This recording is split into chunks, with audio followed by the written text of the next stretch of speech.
Well, another series that took place last night, the Dallas Stars take a 3-1 series lead over the Colorado Avalanche there. And obviously things have been shaken up a little bit. Colorado, I mean, there was a point last night where I was watching that game. I saw Rob tweet it out as well, talking about like the period that Dallas played. Maybe that was their best period of hockey we've seen this year. I saw Moretto tweeting about the Stars there last night, to nobody's surprise about how good they were and the way that they play. But you look at that team, and I was watching that period thinking about how good they were, how good they looked. But at the same time, I couldn't help but feel like Colorado just also kind of looked deflated. They're not going to give up. They're not going to allow themselves to give up, especially when you have guys like McKinnon, Rantanen, Makar, etc. on your roster. But there was that kind of sense of like, oh my God, that team was not matched up as well depth-wise against the Stars going into this series. We knew that. That was something we talked about, an advantage that the Stars may have. And then before last night's game, Valeri Nichuskin removed from the lineup. He's going to be suspended for a minimum 6 months here as he enters the player assistance program.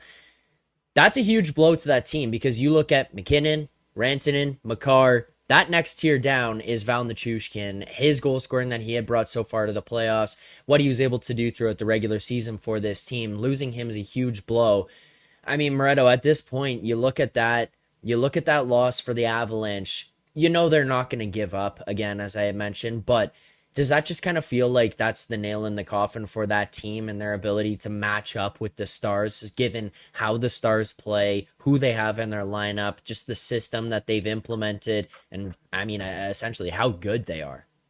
Yeah, I mean, I didn't hide the fact that I was pretty heavily on the Stars in this series, and a big part of that was down to depth, right? And like you look at it now, you get rid of the Nichushkin out of a lineup that is desperate for, any sort of scoring depth. And you replace him with a guy in Drouin who maybe is a net negative at this point. I've been very vocal about how I feel about Jonathan Drouin. And yeah, I mean, you have a situation where you have like Zach Parise playing on the second line. I mean, does Zach Parise even crack the Stars lineup? Because I don't think that he does.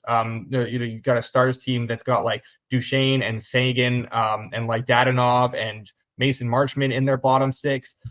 The Avs just can't come anywhere close to that. It's so hard to win a series when you're relying so heavily on like 4 or 5 players. The thing with Nichushkin too is that he's kind of that spark plug where he bounces up and down the lineup. Or like, okay, we need to get McKinnon going. Let's move him up to this, let's move him up to the first line and get him out there with Nate. Let's get him down to the second line. Let's get him down to this third line. He kind of energizes things a little bit. So to not have that, I mean, like, honestly, I don't want to like, just sing Dallas's praises nonstop, but like if you take away anyone in this top 6 from the Stars, like take away Hintz, take away Robertson. They did lose Hintz last night. Take away any of these guys, and like one guy is not going to make a huge difference because they have the depth to overcome that. Colorado simply does not. I just don't see how they claw their way back in the series without him. I think this is pretty much done and dusted. Maybe, famous last words, but yeah, this is a Dallas team that just can beat you any which way. And I know I had some angry Abs fans in my mention last night, like, well, we don't have Landeskog, we don't have this guy. Like, guess what? Landeskog hasn't played in 2 years. Kind of hard to count him as part of the team at this point. Like, I don't know what we're doing here. So yeah, I mean, this is just a very professional win last night from Dallas, and it's funny, you use the word deflating. Makar was like, I wouldn't call it deflating, but yeah, you could tell it was definitely something that wore on them with the Nichushkin news, and definitely something that impacted them in the first period. And like, credit to the Stars too for coming out and playing the way they did, because it's easy to kind of get lulled into that same sort of, slow, nothing happening sort of game. They were just like, the Avs weren't ready. Dallas just came out flying, and they were like, that's it. Like, we're going to put this series away as best we can here. And they did exactly that. So at no point it's nice to see them learning too from their mistakes, where like you saw even in game 3, I haven't been on since then, but game 3, a much better third period in defending that lead.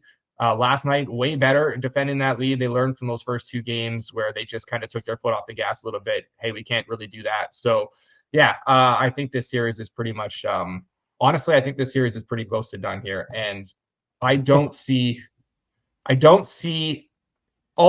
want to get into this is not meant as a shot at the Canucks or anything or whoever comes up. Watch I yourself. don't see either of those 2 Canadian teams, whoever comes out of that series, posing that much of a threat to Dallas. I don't think either of them match up very well. So yeah, hopefully you grabbed some stars to win the West after that Nichushkin news.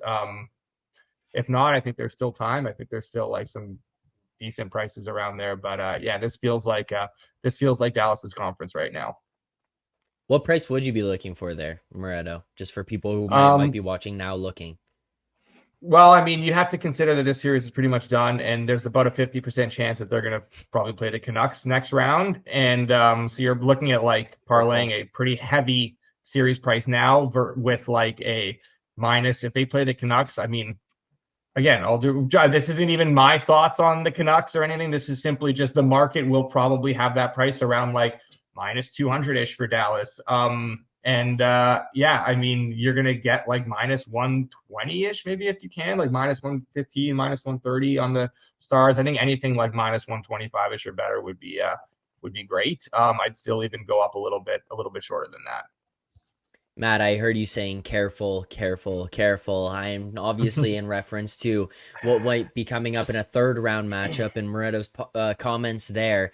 But I think it's hard to Right. deny what we've seen out of Dallas and how good this team's been so far and kind of the position they've set themselves up or they've been set up in here now, especially with Colorado losing Nichushkin.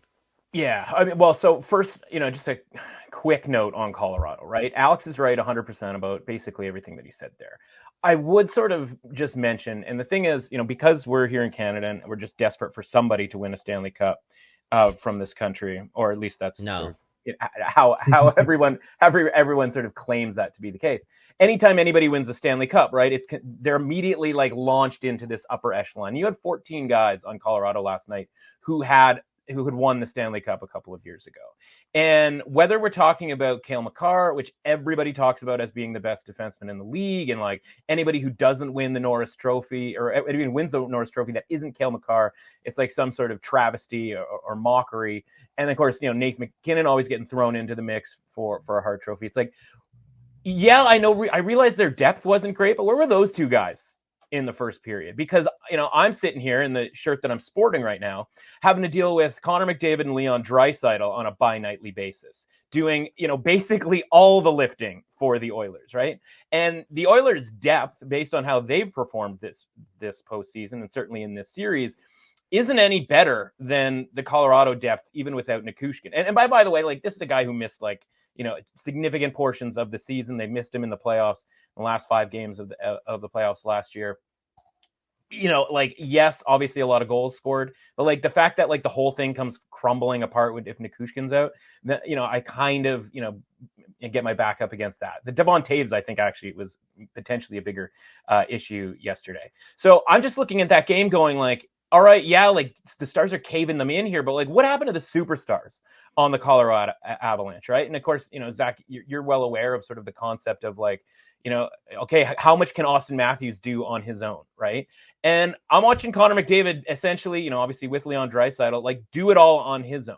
So like the fact that we can give all these awards to all these other people, all these Hart trophies to all these other people, like fundamentally this just comes back to like Connor McDavid being that much better than everybody else in the league, because even in a desperation scenario here, we are facing the concept of going down 3-1 and having to head to Dallas and essentially probably getting closed out in the next game. And they give absolutely nothing. And, again, as much as Dallas dominated in that first period, it's a shorthanded goal. That was the 1-0 goal. And it's off a Cale Makar giveaway and Nathan MacKinnon kind of standing around in the slot.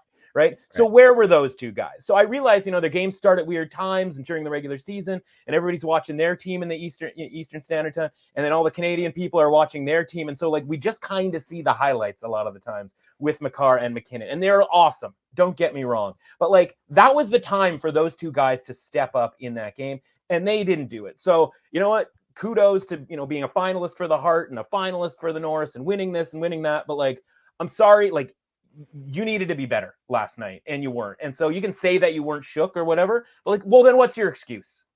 Right? Because if, it's saying that was kind of a crazy thing to hear that those two guys are going to be out. Like, I think everybody would be kind of like, yeah, it actually kind of was. But like creating this narrative to like have an excuse for those guys to not play well in this backs against the wall sort of, must win type of a game is honestly, frankly, a little bit embarrassing for everybody out there kind of doing that. So like they need to be better. Listen, I've been on record all season long, kind of looking around, mid-January, hearing people talking about Colorado as the favorite to win the Stanley Cup. We've talked about it on the show, and me being like, I don't see it, right? And so, you know what? Maybe they come back and beat the Stars. I don't know. Maybe they go and they win the Stanley Cup, and I look like an idiot, and we can clip this out and we can play that come June. I'm not that worried about it because I never thought this team was that good in the first place.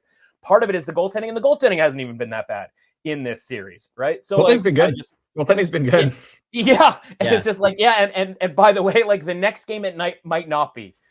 Yeah. So it's like that's almost bad news for Colorado, where they don't have Edmonton's excuse of being like, well, our goaltender stinks, and like we'll have to run this guy out and hope for the best. So that's my take on Colorado. So get them out of here. Dallas, they played 5 straight series in their last including this year, their last 3 postseasons. Every single one of them's gone game 6 or game 7. This is your opportunity to get some rest in the middle of a postseason. At home, you're going to be the favorite against a team that is shook, wounded, whatever, whose stars aren't playing great, and have a goaltender who's suspect at best. Jake Oettinger seems to have, by and large, turned things around. I don't know what his deal is in game 1. He looks unbeatable right now. He looks fully just so dialed in.